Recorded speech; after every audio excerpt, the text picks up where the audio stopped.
તો અમદાવાદમાં ધરોઈ ડેમમાંથી સાબરમતી નદીમાં પાણી છોડવામાં આવ્યું છે।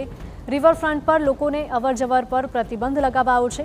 રિવરફ્રન્ટ વોકવે પર પોલીસ બંદોબસ્ત પણ ગોઠવી દેવાયો છે। પાણીનો પ્રવાહ વધુ હોવાથી વોકવે બંધ કરવામાં આવ્યો છે।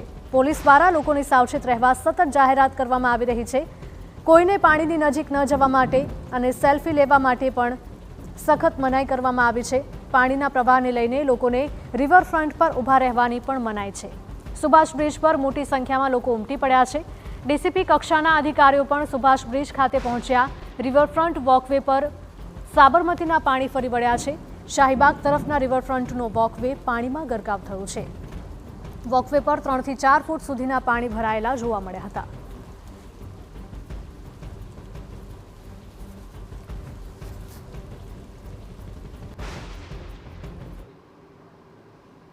આજ મુદ્દે અમારા સંવાદદાતા હરીન લાઈવ જોડાયા છે। હરીન, જણાવશો કે અમદાવાદના વાસણા બેરેજમાંથી પાણી છોડવામાં આવી રહ્યું છે અને સાબરમતી નદી હવે બે કાંઠે વહી રહી છે। આ સાથે જ રિવરફ્રન્ટનો વોકવે પણ ડૂબ્યો છે।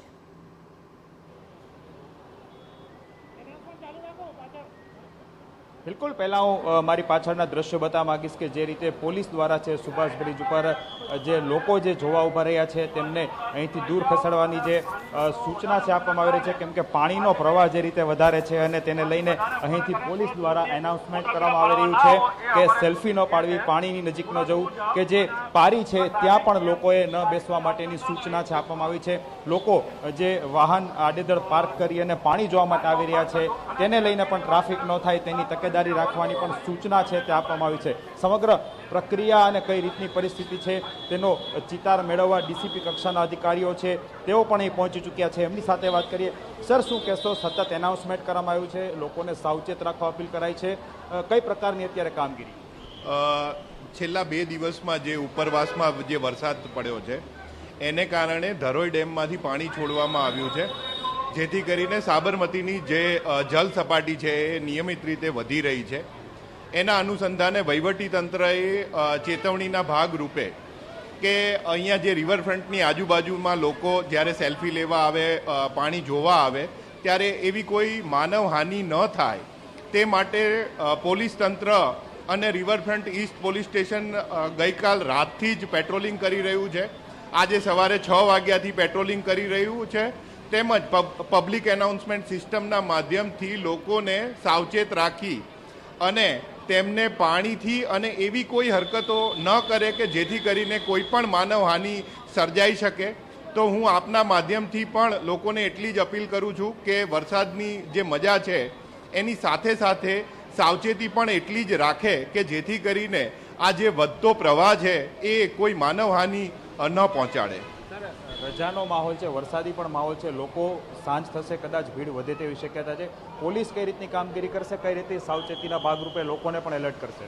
આપની હાજરીમાં જે પબ્લિક એનાઉન્સમેન્ટ સિસ્ટમ પણ ચાલી રહી છે, સતત અમારા રિવરફ્રન્ટના પોલીસ સ્ટેશનના ઇન્સ્પેક્ટર અને તેમજ અમે જે 4 ટીમો બનાવી છે કે જે વિવિધ વિસ્તારોમાં સતત પેટ્રોલિંગ તેમજ સતત એનાઉન્સમેન્ટ અહીંયા કરી રહે અને જ્યારે પણ વરસાદ રોકાય ત્યારે પબ્લિકનો જે ધસારો વધે છે એને રોકવા માટે વાહન ચેકિંગ અને એનાઉન્સમેન્ટની પ્રક્રિયા સતત ચાલુ રાખશે। બિલકુલ, હું દ્રશ્યો ફરીથી બતાવવા માંગીશ કે જે રીતે પબ્લિક છે તે લોકો છે અહીં જે સાબરમતી નદીમાં જે રીતે પાણીનો પ્રવાહ વહેતો થયો છે ને તેને જોવા માટે છે તે પહોંચી છે અને ખાસ કરીને પોલીસ દ્વારા પણ અલગ અલગ 4 ટીમો બનાવવામાં આવી છે જે સતત એનાઉન્સમેન્ટ કરતી રહી છે। લોકોને પણ જે રીતે અહીંથી ખસેડવામાં આવી રહ્યા છે ને તેનું જ એનાઉન્સમેન્ટ છે કરવામાં આવી રહ્યું છે, કેમ કે રસ્તાઓ પર વાહનો પાર્ક કરી અને લોકો જ્યારે પાણી જોવા આવતા હોય છે ત્યારે ટ્રાફિક જામની પરિસ્થિતિ સર્જાતી હોય છે, તો બીજી તરફ છે લોકો સેલ્ફી લેતા હોય છે, ફોટો પડાવતા હોય છે। રિવરફ્રન્ટની જે આ પાળ છે ત્યાં બેસીને લોકો સેલ્ફી લેતા હોય છે,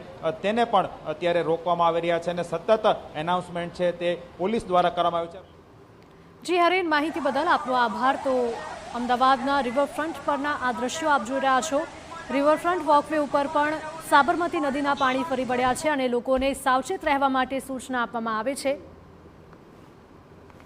સાબરમતી નદીમાં પાણી છોડાવવાને કારણે અમદાવાદ શહેરમાંથી પસાર થતી જે સાબરમતી નદી છે તેમાં પાણીનો પ્રવાહ વધ્યો છે અને તેના જ કારણે જે લોકો છે તે ક્યાંક ને ક્યાંક આ પાણી જોવા સાબરમતી રિવરફ્રન્ટ અને તેના આસપાસના વિસ્તારમાં જે મોટી સંખ્યામાં ઉમટી રહ્યા છે તેના જ ભાગરૂપે પોલીસ દ્વારા પણ સતત પેટ્રોલિંગ છે તે કરવામાં આવી રહ્યું છે. આ તમામ બાબતો વચ્ચે કોઈપણ પ્રકારની જાનહાનિ ન થાય તેની પણ એક તકેદારી છે તે રાખવામાં આવી રહી છે અને લોકોને નદીપટ વિસ્તારથી દૂર રહેવા માટે સલાહ છે તે આપવામાં આવી રહી છે. પોલીસની સાથે સાથે મહિલા પોલીસ અને લોકલ પોલીસ દ્વારા પણ સતત જે પેટ્રોલિંગ છે તે વધારવામાં આવ્યું છે. કેમેરા પર્સન તોસિફ મલિક સાથે રોનક વર્મા, TV9 અમદાવાદ.